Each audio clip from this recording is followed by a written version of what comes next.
Pod vodstvom dirigenta Igorja Švare je skupaj zapelo okrog 100 zborov iz Slovenije, pa tudi tujine. Meni je vsako leto dirigiranje na Taboru veselje. Prvič zato, ker se srečam z vsemi temi pevci, ki ljubijo slovensko pesem, in zato, ker je to en velik slovenski pevski praznik. Letos je zbrane slavnostno nagovoril skladatelj in dirigent Tomaž Habe.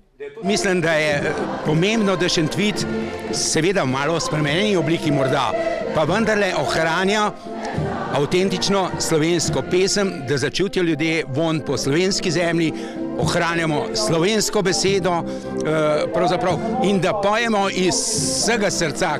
Pevce in pevke je nagovoril tudi Matej Šteh, novi predsednik upravnega odbora. Mene je doletela ta čas, da sem nasledil dolgoletnega predsednika Jerneja Lampreta. Seveda si vsi želimo, da ohranimo ta dogodek, da ga še nadgradimo, seveda to čez noč ni možno. V programu so sodelovali še godba Stična, folklorna skupina Vidovo in mladinski pevski zbor tamkajšnje osnovne šole, ki se lahko letos pohvali z izjemnim uspehom. Dobil je državno priznanje za odliko in seveda tudi naša mentorica, profesor Simona Zvonarjeva, je dobila državno priznanje. Čeprav je tabor za udeležence fizično precej naporen, se ga z navdušenjem udeležujejo.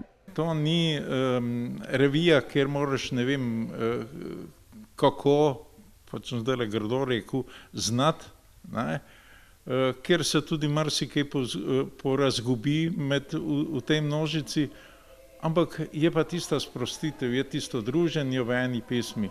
Prihodnje leto bo tabor praznoval pol stoletja.